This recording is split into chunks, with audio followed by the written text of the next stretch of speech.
Assalamualaikum warahmatullahi wabarakatuh. Salam sehat untuk kita semua. Kembali lagi di channel Jonathan Raharja. Kali ini kita akan membahas suatu topik yang tidak kalah menarik lainnya lagi, yaitu tentang pernahkah kita berpikir bahwa kualitas pelayanan suatu rumah sakit tidak hanya ditentukan oleh kecanggihan suatu alat medis atau megahnya gedung rumah sakit tersebut.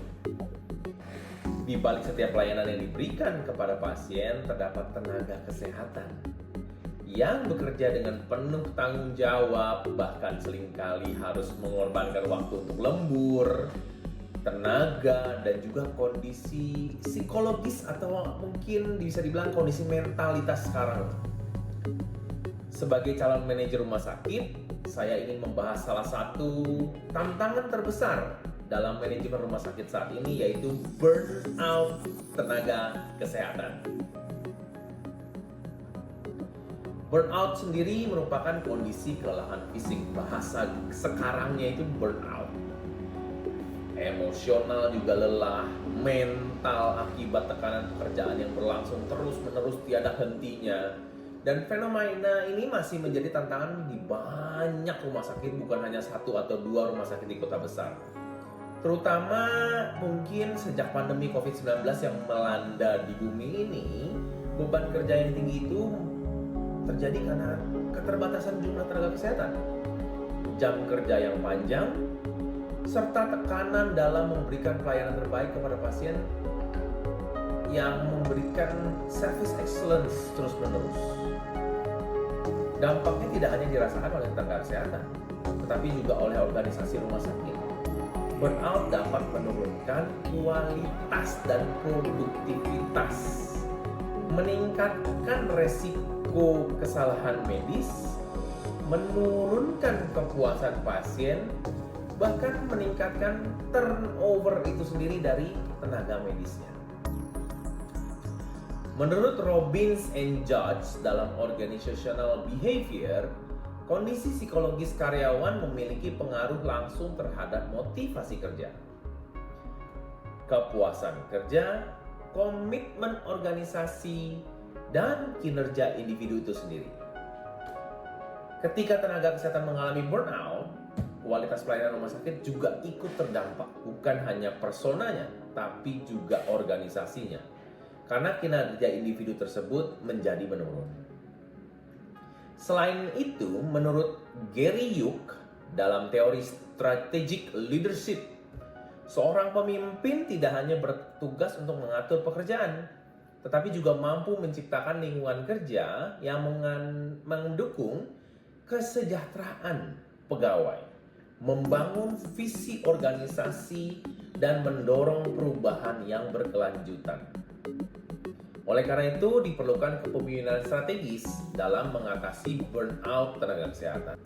Sebagai calon manajer rumah sakit, saya mengusulkan beberapa strategi. Yang pertama, melakukan perencanaan kebutuhan sumber daya manusia secara tepat agar beban kerja seimbang, tidak mubazir. Yang kedua, menyediakan program employee well-being seperti layanan konseling psikologis, pelatihan manajemen stres, dan kegiatan peningkatan kesehatan mental bagi tenaga kesehatan. Dan yang ketiga adalah menerapkan sistem penghargaan atau reward and recognitions bagi pegawai yang menunjukkan kinerja baik sebagai bentuk apresiasi organisasi.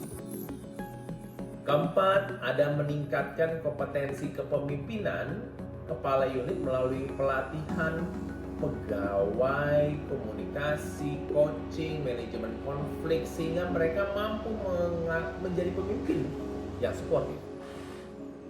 Yang kelima, memanfaatkan teknologi informasi rumah sakit untuk mengurangi beban administrasi yang selama ini menyita banyak waktu tenaga kesehatan.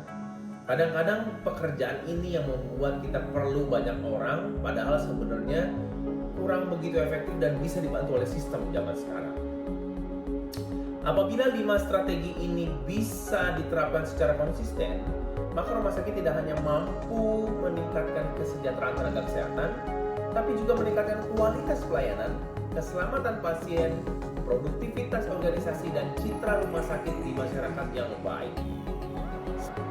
Sebagai penutup, saya percaya bahwa rumah sakit yang unggul bukan hanya memiliki fasilitas yang modern saja, atau gedung yang baik atau bagus dan megah saja, tapi juga memiliki pemimpin yang mampu menghargai, memberdayakan, dan melindungi sumber daya manusianya.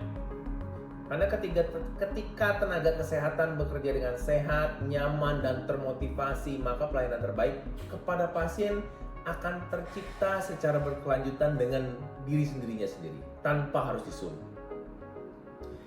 Saya yakin sebagai calon pembina rumah sakit, kita juga memiliki tanggung jawab untuk membangun organisasi yang tidak hanya efektif, tetapi juga humanis, profesional, dan berorientasi pada keselamatan pasien tentunya. Terima kasih atas perhatian Anda. Topik ini cukup menarik untuk dibahas. Semoga bermanfaat. Wassalamualaikum warahmatullahi wabarakatuh. Terima kasih.